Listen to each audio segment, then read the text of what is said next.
Folks, I've been quilting for about 20 years and I always get so excited when I find a new little trick or technique. And today I've got one I think you're all going to really benefit from. Are you ready? Let's get stitching.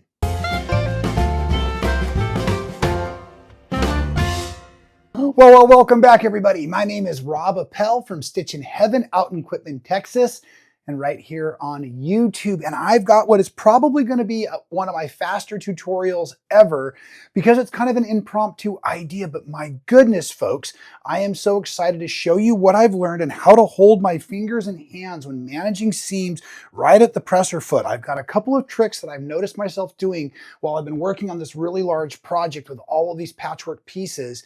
And I think this is something that's going to really help us stay more accurate with our seams, especially with our machine piecing. Now, the quilt on the wall is the beginning phase of a new project for Benartex. It's a free pattern called Offshore Breeze.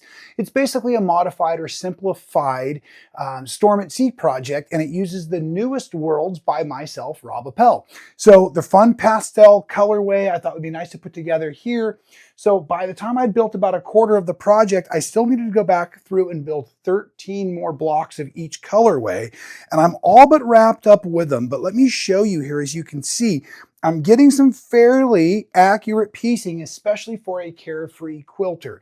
And remember, folks, for me, it's not about accuracy. It's more about the pleasure of making something that I can give away when I'm done, something that is beautiful. I like the colors. I like working with my hands. And not every block is as good. Don't forget, I've got piles and piles, and I chose this one. But what I want to show you today may really help with some of this management and bulk as you come together at your machine. So we just have a few more. I want to put this back in order if I can here. We just have a few more seams to put together. So I think I'm just going to talk and walk all of you through as we go. So early on, I've been pressing my seam allowances so they're going in opposite directions at these unions, so that we get what we call nested or nestling our seams, okay? So as I simply just roll this over to prepare my regular right sides together, I do take a moment and kind of wiggle that first seam together, stay a little focused on the corner, not too worried so much about this second one down here right now. So I'm just gonna wiggle that together. And then when we start, we always wanna start with a nice corner, and I've got a needle down in case I ever need to stop. This really helps. Okay, but now watch what I'm going to do with my hands. As soon as this seam comes up and over the machine, I am pinching down, and where I'm pinching down, this is where this union has come together. Let me go a little more forward. That's where that union has come together, and this seam here is laying towards me, and the one on top is laying towards all of you or up away from the machine. So now I'm going to press down and watch. This is the first thing I really want you to pick up on. I'm just going to kind of flick my fingernail under there safely, and that just allows that foot to glide up and over this seam allowance, okay?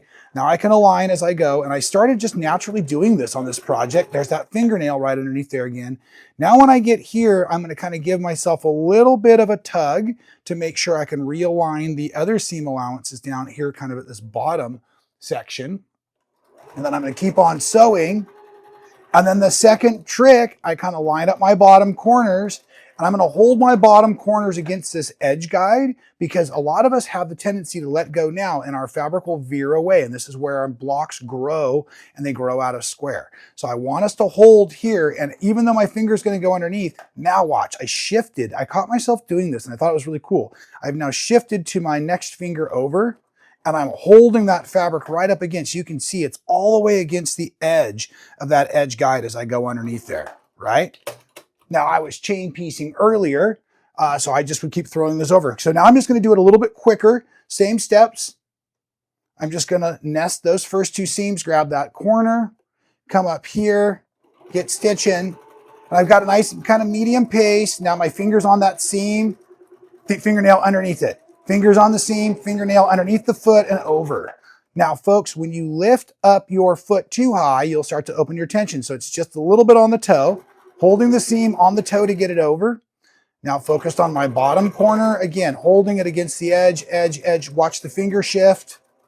And now my fingers are totally safe of the needle. And the way I know they're safe of the needle is I can feel my fingertip pressing against the bottom of the foot. And I used to be in the restaurant business. And the other thing we learn, whenever we're handling sharp, hot, dangerous objects, Never take your eyes off your work, please. So in that moment, I'm not looking up. I'm not seeing if I've got lights, camera, action going around the room. I am simply just watching the seam allowance as they come together. Let's do this last one so I can finish out my quilt, and hopefully you've learned something really neat. So it's just like whenever you start a block, you're just kind of hitting it with your fingernail. And that's why I picked up on it.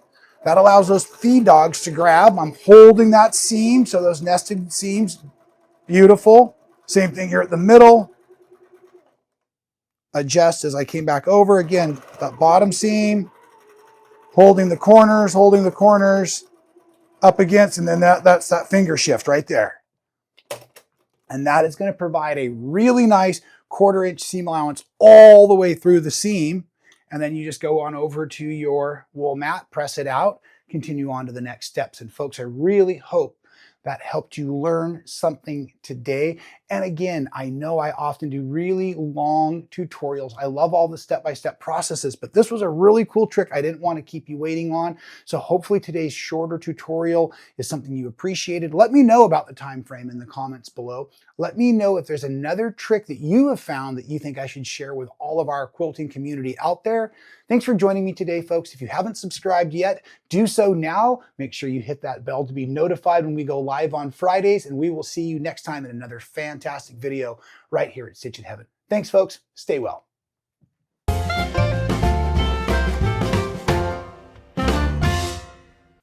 Thank you so much for watching all the way to the end of the video. It really helps support our channel. If you haven't subscribed, do so now. Hit the little button to be notified every time we go live or do a new video for all of you. And here's one from the past I think you'll really enjoy.